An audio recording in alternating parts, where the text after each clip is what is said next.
के अंदर 3 group, chrysophytes, dinoflagellates and euglenoids. Chrysophytes, dinoflagellates and euglenoids. Chrysophytes, dinoflagellates and euglenoids. हो गया? हो गया। सैप्रोबिक में लिखो स्लाइम माउल्ड। सैप्रोबिक में स्लाइम माउल्ड। सैप्रोबिक में स्लाइम माउल्ड। हो गया? एंड प्रोटोजोन्स में 4, पहला लिखो अमीबॉइड। प्रोटोजोन्स में 4, पहला लिखो अमीबॉइड। दूसरा फ्लैजिलेट, फ्लैजिलेटेड कर लेना, एमीबॉइड प्रोटोजोन्स, दूसरा फ्लैजिलेटेड प्रोटोजोन्स, तीसरा अमीबॉइड फ्लैजिलेटेड, तीसरा सिलिएटेड प्रोटोजोन्स एंड चौथा स्पोरोजोन्स। चौथा स्पोरोजोन्स, SPOROZOANS, स्पोरोजोन्स। ठीक है? Amoeboid, flagellate, ciliated, sporozoans. हो गया? अभी वापस आ जाओ इससे। सबसे पहले हम लोग क्राइसोफाइट्स हेडिंग डालेंगे, क्राइसोफाइट्स को लेकर। देखो अभी हम आपको पूरा एक्चुअल क्लासिफिकेशन बता चुके, ठीक है? इसमें जो 3 नाम लिखवाए थे, होलोफिटिक, सैप्रोबिक और प्रोटोजोन्स, ये 3 नाम में से होलोफिटिक और स्पोरोजोन, सॉरी होलोफिटिक और सैप्रोबिक, ये 2 जो है ना नाम एक्स्ट्रा है, बट उसके अंदर जो भी हेडिंग में आपको पता है वो आप पढ़ रहे हैं। उससे आपका क्लासिफिकेशन थोड़ा क्लियर हो गया। अब आप समझ गए कि लास्ट क्लास और आज की क्लास में लिंक मिलेगा। लास्ट क्लास में जहां एंड किए थे कि protozoans are the link between plant, fungi and animals and unicellular monerans, इन दोनों के बीच का लिंक है प्रोटोजोन। इधर 3 और इधर 1, इन 4 के बीच में होता है प्रोटोजोन्स। प्रोटोजोन्स डाइवर्सिफाई करता है एंड उनके डाइवर्सिफिकेशन से एक पार्ट जो है वो फंजाई बनाता है, एक पार्ट जो है वो प्लांट बनाता है और एक पार्ट जो है एनिमल बनाता है। तीनों ग्रुप हम लोग देख लीजिए, है ना? तो पहला क्राइसोफाइट्स पर देखते हैं। इसमें लिखिएगा पहला, इसका जो ग्रुप्स होता है, ग्रुप का एक और नाम होता है डायटम्स एंड डेस्मेट्स। लिख लीजिए, commonly called as diatoms and desmids. Diatom, DIATOM, diatoms and desmids, commonly known as commonly called diatoms and desmids, DESMIDS। कोई नहीं, ठीक। इनको गोल्डन एल्गी भी बोलते हैं, ब्रैकेट में ना गोल्डन एल्गी, ठीक है? इनको गोल्डन एल्गी बोलते हैं। नेक्स्ट पॉइंट लिखिएगा, they are sewage pollution indicators and are non flagellate. Sewage pollution indicator होते हैं, बहुत अच्छे हैं। They are sewage pollution indicators and are non flagellate. Sewage pollution indicator and are non flagellates, ठीक है? नॉन फ्लैजिलेट्स, इनमें flagella नहीं होता है, एंड आर नॉन फ्लैजिलेट्स। हो गया? Next point, most of them are photosynthetic.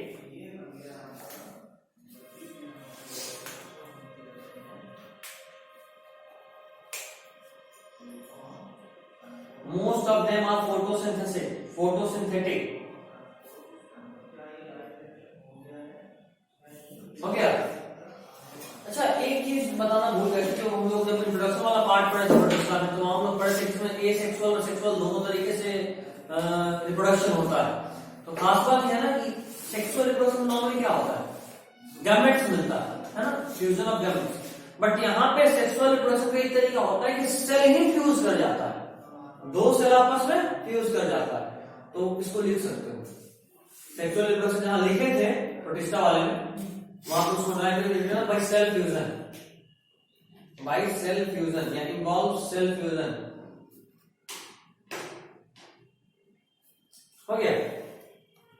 involves cell fusion.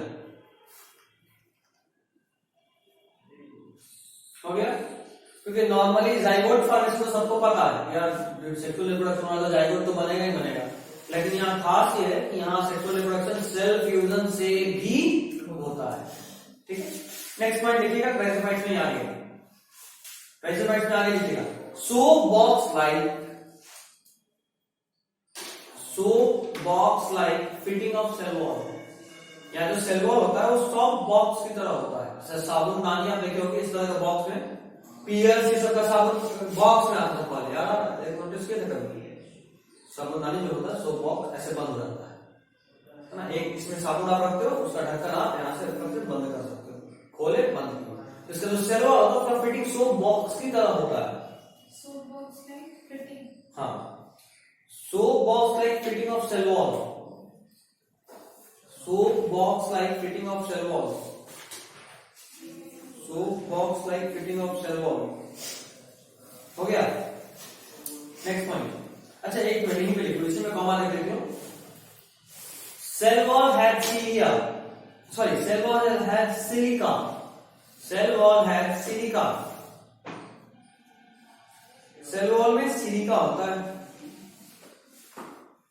ठीक है, सेल वॉल में सिलिका होता है, यार में सिलिका इनडिस्ट्रक्टेबल होता है, सिलिका कभी भी डिस्ट्रक्ट नहीं होता है, तो देखिए ना, so are indestructible, so are indestructible, cell wall have silica, silica SILICA, silicon नहीं होता ना वही silica, so are indestructible, so are indestructible, cell wall have silica, so are indestructible. हो गया? हो गया? अच्छा खुद सोचो कि अगर इसका सेल वॉल में सिलिका होता है जो कभी भी डिस्ट्रक्ट नहीं हो सकता, तो डायग्राम जब भी मरता होगा तो उसका बाकी बॉडी पार्ट तो यूं बोलो कि वो सड़ जाता होगा, डिस्ट्रॉय हो जाता होगा, लेकिन उसका सेल वॉल क्या डिस्ट्रॉय होता होगा? नहीं।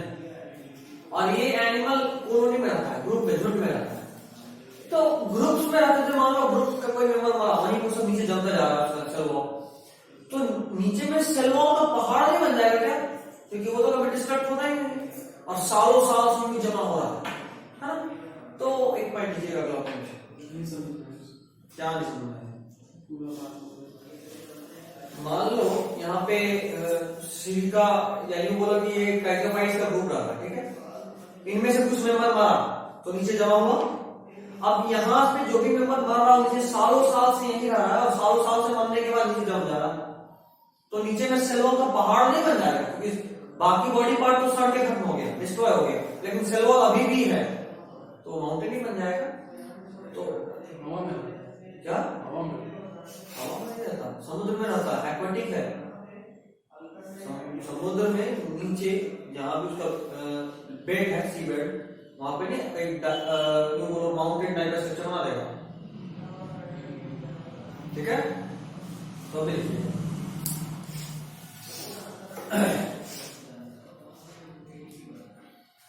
the accumulation of the indestructible silica, the accumulation of indestructible silica forms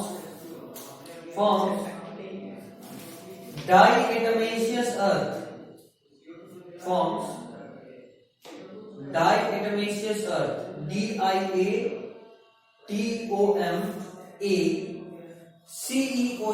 diatomaceous earth, bracket में लिखे ना, mass of cell wall of diatom, mass of cell wall of डायएटम।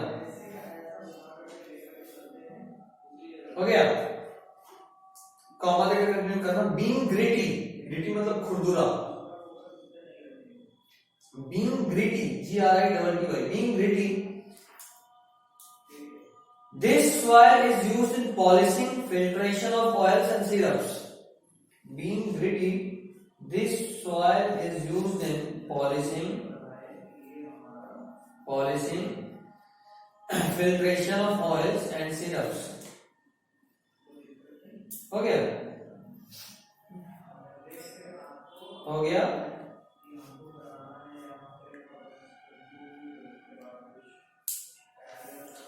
चलिए नेक्स्ट पॉइंट, बहुत important point है। They are chief producer in oceans. There. Chief producer in oceans. They are chief producer in oceans, मतलब ocean में food का main source कौन है? यही chrysophytes है। तो मतलब पूरा जो मेरीन इकोसिस्टम है, इतनी सारी फिशेज हैं, इतने सारे ऑर्गेनिजम्स हैं, उन सब के फूड का सोर्स कौन है ओशन में? क्राइसोफाइट्स, डाइटम्स, डेस्मेट्स, है ना। मछली ऐसा नहीं कि भूख लगा तो आए जमीन पे खाना ना खाते निकल लिए वापस से समुद्र में, ऐसा होता है क्या? नहीं। तो उनको फूड तो सी में ही चाहिए, और सी में प्लांट तो होगा नहीं, या होगा भी तो कुछ मेरीन एल्गी ये सब होगा, है ना। तो वो फूड का मेन सोर्स वहां नहीं होता। जैसे अर्थ पे, लैंड पे फूड का मेन सोर्स प्लांट है, लेकिन सी में फूड का मेन सोर्स क्राइसोफाइट्स, डाइटम्स और डेस्मेट्स। ओके, तो मतलब visible है। कौन सा ये? नहीं, यूं तो यूनिसेलुलर है, यूं तो यूनिसेलुलर है, लेकिन ग्रुप पे रहता है ना, तो उसका जो फूड बना वो विजुअल है। वो तो प्लांट है, नहीं वो वाला नहीं, वो प्लांट है, ये तुम्हारा प्रोटिस्ट है, दोनों डिफरेंस। वहां भी मरीन मिल जाएगा, लेकिन डिफरेंस है, डिफरेंस पूरा किंगडम का ही अंतर है। मरीन तो नेचर का नाम है, ये प्रोटिस्ट है यूनिसेलुलर, वो प्लांट है मल्टी सेलुलर, यहीं पर डिफरेंस हो गया। ठीक है, इसी से इवॉल्व किया हुआ। हाँ अभी पढ़े, होलोफाइट से ही प्लांट इवॉल्व किया। ये प्लांट की तरह वाला सारा लक्षण तो दिखाया नहीं, सारा कैरेक्टर्स तो दिखाया नहीं। ठीक है, तो एक पॉइंट और देख कर ऐड कर दीजिएगा। About 50% of all organic matter production is done by them. About 50% of all organic matter production, about 50% of all, about 50% of all organic matter production, about 50% of all organic matter production is done by them. About 50% of all organic matter production is done by them. ठीक है, ये marine और fresh water दोनों में मिलता है, ठीक है ना, मान रखिएगा। Found in marine as well as fresh water. Next point, found in marine as well as fresh water, found in marine as well as fresh water. Next is dinoflagellate. Chrysophytes हो गया, next we are going for dinoflagellates. Dinoflagellates, dinoflagellates में लिखिएगा। First point, यार mostly marine. देखो इस वाले में भी क्राइसोफाइट्स में खास बात क्या देखें? क्राइसोफाइट्स में खास बात क्या देखें? Found in marine as well as fresh water.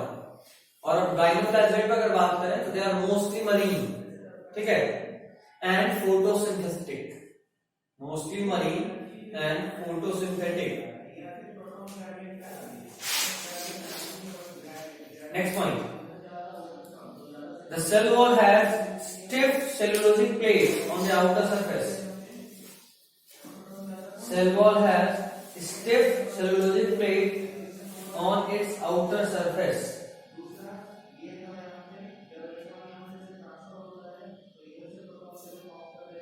हो गया। नेक्स्ट पॉइंट लिखिएगा, it has two flagella. It has two flagella. लिखे, it has two flagella, bracket में लिखो heterokont flagella. Heterokont flagella, heterokont flagella का मतलब होता है two flagella of different size. ठीक है, two flagella of different size. Heterokont, kont, HETEROKONT, heterokont flagella. देखो फ्लैजेला ऑफ डिफरेंट साइज, दो अलग अलग तरह का फ्लैजेला हुआ ना तो उसको बोलेंगे हेट्रोकॉन फ्लैजेला। और अगर एक ही तरह का फ्लैजेला हुआ तो उसको बोलते हैं होमोकॉन। ठीक है, तो इसमें हेट्रोकॉन फ्लैजेला होता है, अलग अलग तरह का। ठीक है, तो हेट्रोकॉन फ्लैजेला के बाद आगे लिखिएगा, one is longitudinal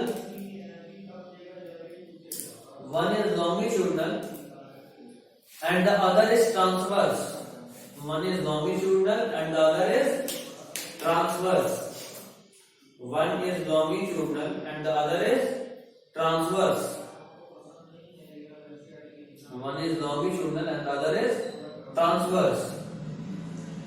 Next point. They are found in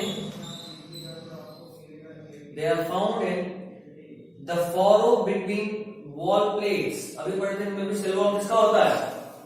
cellulose का।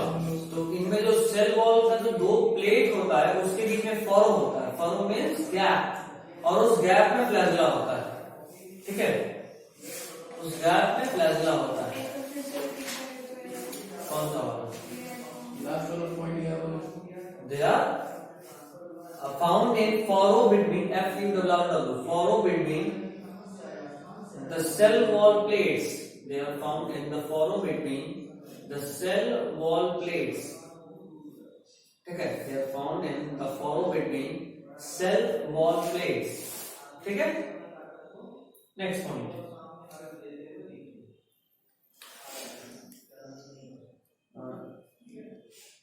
अच्छा, एक चीज हम चाहेंगे कि आप ऐड कर लीजिए एक्स्ट्रा के फॉर्म में, या छोड़ो कोई काम नहीं, एक्स्ट्रा में क्यों है। खैर देखो तो अगला पॉइंट ध्यान कैलकुलेट नहीं। वेरी ऑफन, क्या एक पॉइंट है एनसीईआरटी में भी है, पेज 21 आई गेस, नीचे से 1 2 3 4 चौथा line. Very often red time flagellates example है Gonyaulax undergo such rapid multiplication that they make up the sea appear red, और उसको रेड टाइड बोलते हैं। ठीक है, ये नीट में खूब पूछा हुआ क्वेश्चन है कि रेड टाइड कॉजिंग प्रोटिस्ट कौन सा है, तो आप क्या बोलोगे? गोनियोलैक्स। एग्जांपल पूछेगा गोनियोलैक्स। ठीक है, गोनियोलैक्स। ओके, याद रहेगा, वापस एक बार देख लो। और ये टॉक्सिन रिलीज करता है, उसके बाद वाला लाइन हम इस टॉक्सिन का नाम बताए थे, सैक्सीटॉक्सिन, याद आया? बताया बजिंग भी हुआ था। SAXITOXIN लिखो, ब्रैकेट में लिखो। Toxin release by such large number may even kill other animals such as fish. Bracket में लिखो सैक्सीटॉक्सिन, SAXITOXIN, सैक्सीटॉक्सिन। बहुत इंपॉर्टेंट, XITOXIN, SAXITOXIN, सैक्सीटॉक्सिन। ठीक है, एक और पॉइंट बचे एक्स्ट्रा, बहुत इंपॉर्टेंट है। दे show bioluminescence, LUMINISCENCE,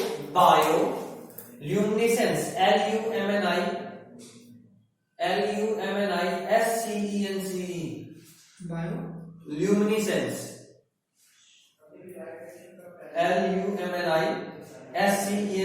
bioluminescence. Bioluminescence word line की जो लिखिए, बायोल्यूमिनेसेंस वर्ड लाइन की लिखिए, organisms which emit light, organisms which emit light. कुछ ऑर्गेनिज्म अपने बॉडी से लाइट इमिट करते हैं। रात में जुगनू का नाम खूब सुने होंगे आप लोग, है ना, बट एक्चुअली में जुगनू अपने बॉडी से लाइट इमिट नहीं करता है।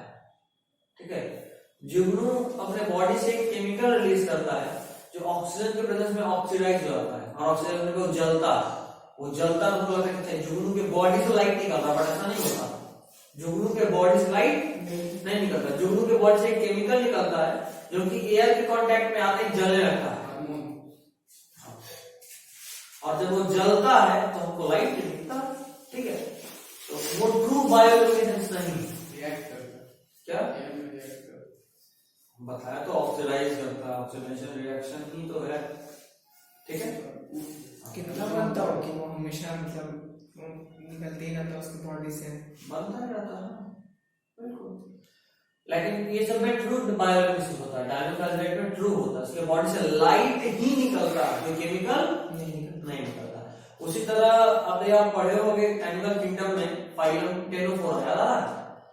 पोरीफेरा, फिर नाइडेरिया, फिर टेनोफोरा, फिर प्लैटिहेल्मिन्थेस, याद आ रहा है कुछ? हाँ, तो टेनोफोरा जो फाइलम है उसका वो सबसे छोटा फाइलम है और उसमें जो भी ऑर्गेनिज्म होता है उसके बॉडी में भी बायोलुमिनेसेंस होता है, ठीक है, उनमें भी बायोलुमिनेसेंस देने को हाँ तो नहीं पढ़े होंगे, ठीक है। चलो पॉज करो तो, ठीक है, चलो यूक्लियोइड में लिखो majority are fresh water, majority are found in fresh water. A majority are fresh water organisms. Majority are fresh water organisms. Standard water, क्या? स्टैंडर्ड वाटर, हाँ, important. Fresh water organisms. Next point. Found in stagnant water. जमा पानी में नहीं मिलता है. Euglena किसमें मिलेगा? जमा पानी में. हमारे घर का आपको मिलेगा. Found in stagnant water. ठीक है? Next. Instead of cell wall, they have a protein-rich layer called pellicle. बहुत important line which makes their body flexible. Very important, very important. इनमें cell wall नहीं होता है, and instead of cell wall, they have a highly protein-rich layer covering their outer body surface called pellicle. And इसी pellicle के contraction और expansion की वजह से यूग्लिना मूव करता है, and that movement is called metabolic. I guess metabolic आपको नहीं पढ़ना, but pellicle is very important. ठीक है? Next point. सेल वॉल क्या? सेल वॉल सेल वॉल नहीं होता, उसके जगह पे होता है. Instead of cell wall they have a protein rich layer called pellicle which helps in movement by making their body flexible. समझे नहीं समझे? समझ गए. तो called pellicle. Pellicle very important word, pellicle. Next point देखो, वापस अगला पॉइंट देखिए एनसीईआरटी में चौथा लाइन यूग्लियोइड्स में page number 21. They have two flagella, a short and a long one. तो इसका फ्लैजिला हेट्रोकॉन्ट है या होमोकॉन्ट है? हेट्रोकॉन्ट है. याद आया? बताया था जस्ट हेट्रोकॉन्ट. अगर अलग अलग तरह का फ्लैजिला हुआ तो क्या बोलेंगे? हेट्रोकॉन्ट. ये देखो थोड़ा सा दिखा दो, थोड़ा सा देख लो. ये नीचे आगे जैसा भी हो, देखो इसका फ्लैजिला कैसा होता है? स्पॉट हुआ, यहाँ से फ्लैजिला ओरिजिनेट होता है. एक फ्लैजिला इतना लंबा और दूसरा फ्लैजिला बहुत छोटा होता है, यहाँ आके फ्यूज कर जाता है इसमें. तो बाहर से देखने में कैसा लग रहा है? एक, बट एक्चुअली में इसमें कितना फ्लैजिला है? दो. एक लंबा और एक छोटा. एक और खास बात देखो, इसके फ्लैजिला में सिर्फ एक साइड में हेयर होता है. फ्लैजिला में एक साइड में हेयर होता है और इस तरह के फ्लैजिला को बोलते हैं स्टिचोनिमास्टिक फ्लैजिला, जो कि आपको नहीं पढ़ना है. ठीक है, नाम बस बता दे कि कभी कोई बोल दे स्टिचोनिमास्टिक तो आपको ऐसा ना लगे कि तुम कभी सुना ही नहीं. लेकिन इसमें वो फ्यूज नहीं किया, दूसरा फ्लैजिला शॉर्ट में हो गया. यूज नहीं किया मतलब वो जो अटैच हो गया ना लॉन्ग वाले फ्लैजिला से, नहीं हुआ इसमें. हुआ पूरा तो नया वाला एवोल्यूशन में एक नीचे एक नीचे ऊपर. गलत है ये. अभी जो भी दिख रहा है हम तो हर जगह फ्यूज देखे हैं, फ्यूज होता एक्चुअली. ठीक है, तो उसको आप याद रखिए. ये पॉइंट से रिलीज कर रहा है कुछ ऐसा. क्या? तो जब पॉइंट से रिलीज कर रहा है ना उसको फ्लैजिला को, यहाँ पे वैसा नहीं है. कोई नहीं, वो उस तरह का नहीं, स्पॉट बोलते हैं. ठीक है, कोई नहीं, छोड़ दो. तो आपको बस समझना, दो फ्लैजिला होता है, हेट्रोकॉन्ट फ्लैजिला समझाया आपको एक्चुअली. ठीक है, नेक्स्ट पॉइंट बताए भी थे. यूग्लिना नॉर्मली ऑटो और हेट्रो दोनों होता है ना, ऐसा आप पढ़ चुके हैं. तो अगर लाइट का प्रेजेंस रहा तो they act as a photosynthetic organism and produce the fruit by the process of photosynthesis. But in the absence of light they act as predators. ठीक है, वो शिकारी बन जाता है, दूसरे जानवर को मारता है और मारकर खाता है. तो मारकर खाने वाला कुछ हेट्रोट्रॉफी होगा ना, तो इसको याद रखना. ये कैसे मारता होगा? फ्लैजिला से. ठीक है, next pigments of uvinoids are identical to higher plants. देखो photosynthetic pigments of uvinoids are identical to higher plants. I guess it is enough. ठीक है, कोई दिक्कत नहीं ना? It is also called connecting link between plant and animal. मुझे लगता है ये आपको लिखवाने का जरूरत है, लिखना है। Connecting link between plant and animal क्यों बोलते हैं? क्योंकि फोटोसिंथेसिस भी करता है और हेटेरोट्रॉफ भी होता है। चलिए next point is slime out. Heading बनाइए slime out. Slime out saprobic protozoan में आएगा and they are link between fungi and unicellular organisms. Unicellular organisms और फंगी के बीच का लिंक है। तो अगला आइडिया होगा स्लाइम आउट। देखिएगा they are saprophytic protist. They are saprophytic protist. Okay next point, their body moves along decaying twigs and leaves engulfing organic material.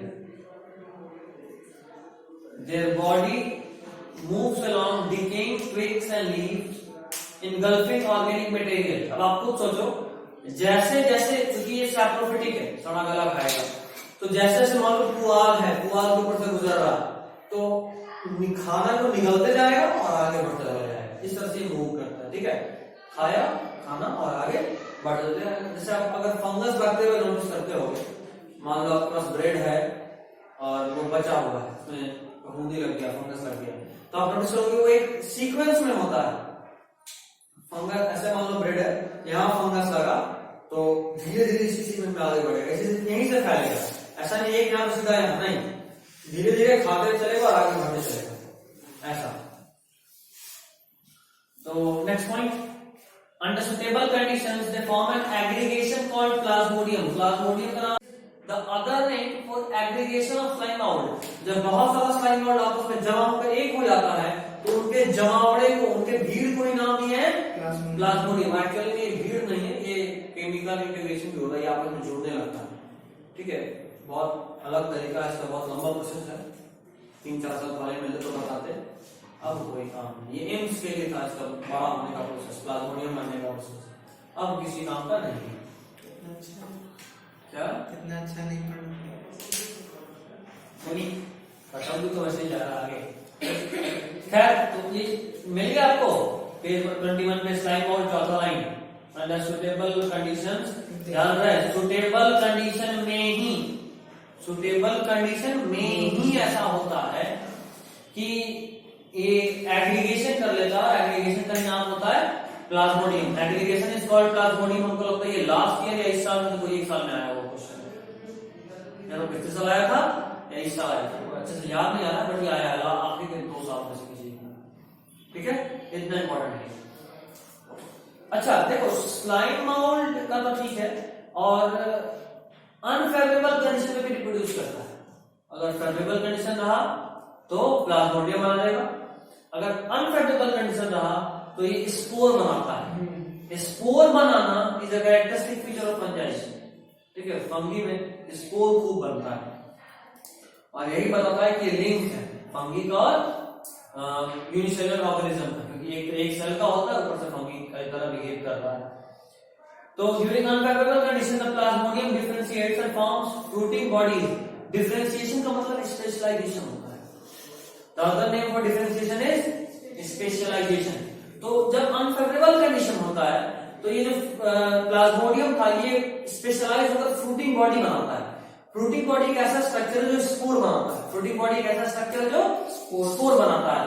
तो स्पोर बनाने वाला एक स्ट्रक्चर बनाया, स्पोर के ऊपर चारों तरफ से वॉल होता है, हार्ड वॉल, उस वॉल के अंदर सेल होता है जो कि फेवरेबल कंडीशन मिलने पे फिर से रिप्रोड्यूस कर सकता है। तो अनफेवरेबल कंडीशन को पार तो कर दिया ना, स्पोर स्ट्रॉन्ग वॉल से घिरा होता है, और इसके स्पोर में, मतलब प्लाज्मोडियम के स्पोर में या यूकोस्लाइम मोल्ड के स्पोर में सेल्यूलोजिक सेल वॉल होता है। ये इंपॉर्टेंट बात है। तो देखिए होगा या आप लिखना होगा, देख लेते हैं।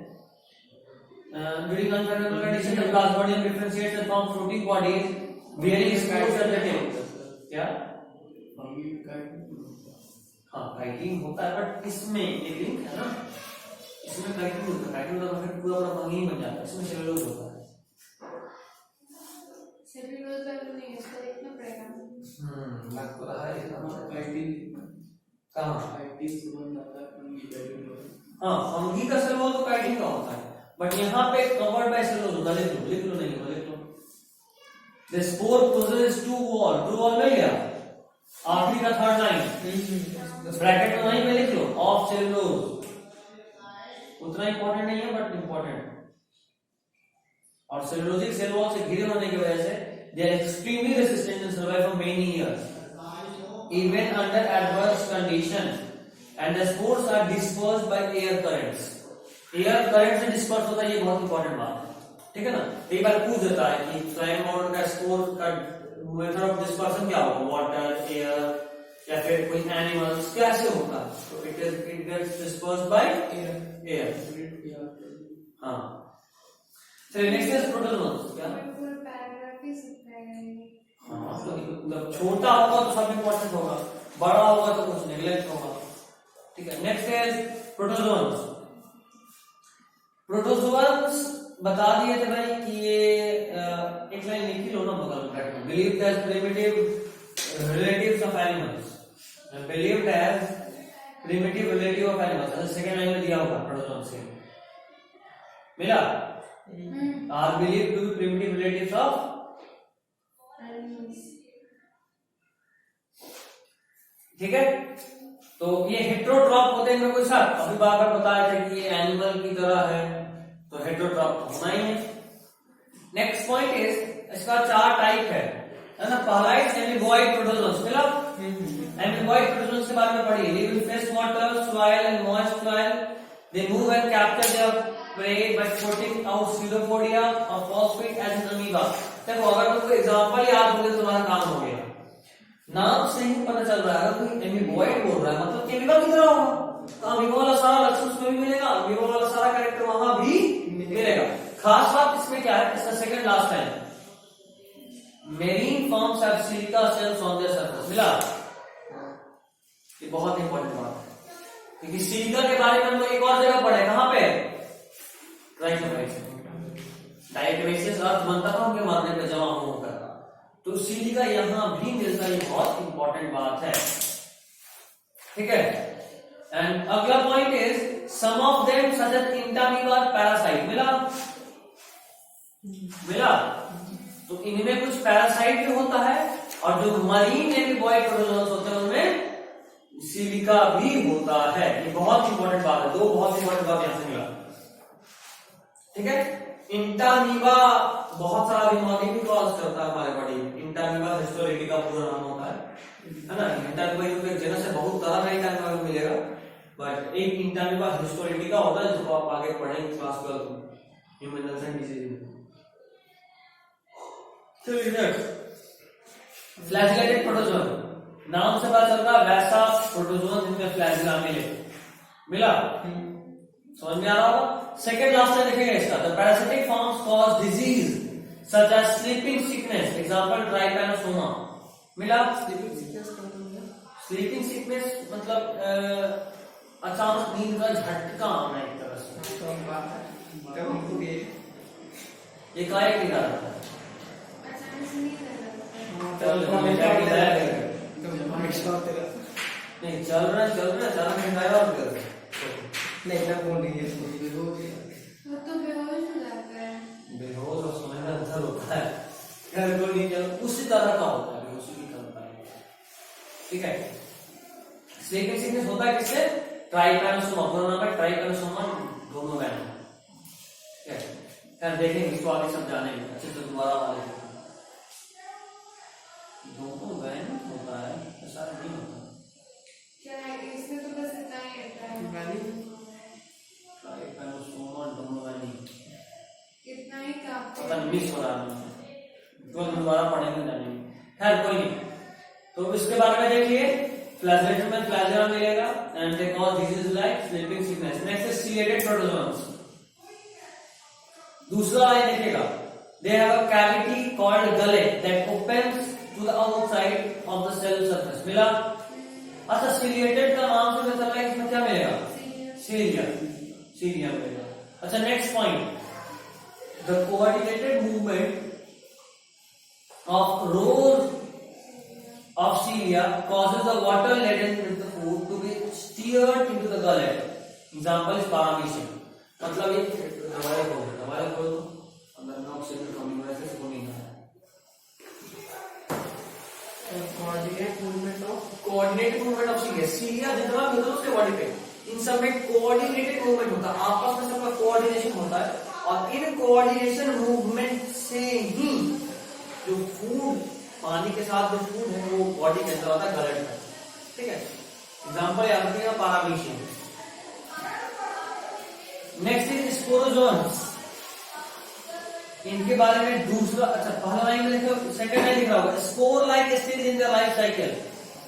स्पोरोजोन का कोई भी मेंबर होगा, उसके अंदर उसके पूरे लाइफ साइकिल में कोई एक स्पोर लाइक स्टेज जरूर आएगा। ठीक है, लाइफ साइकिल में कोई एक स्पोर लाइक स्टेज जरूर आएगा, मतलब स्पोर जरूर बनेगा, स्पोर या स्पोर की तरह का कोई चीज जरूर बनेगा उसके लाइफ साइकिल में। ठीक है, सब में नहीं होता। स्पोर सब में, हमारे में स्पोर बनता है। अच्छा नेक्स्ट, मोस्ट नोटोरियस मिला, मोस्ट नोटोरियस कौन है? Plasmodium, malarial parasite. क्या आपको एक प्लाज्मोडियम और पढ़े हैं just, aggregation of slime mould, तो भी प्लाज्मोडियम बोल रहे थे, यहाँ भी प्लाज्मोडियम है। उसके बाद अगला देखिए, मलेरिया का staggering effect on the human population मिला, स्टैगरिंग इफेक्ट कॉज करता है ह्यूमन पॉपुलेशन पे, ये भी बहुत इंपॉर्टेंट बात है। ठीक है, तो ये तो होगी आपका आज स्टार्ट खत्म है। अगले क्लास में जब मिलेंगे तो फंजाई पढ़ेंगे, फंजाई को थोड़ा कर दें।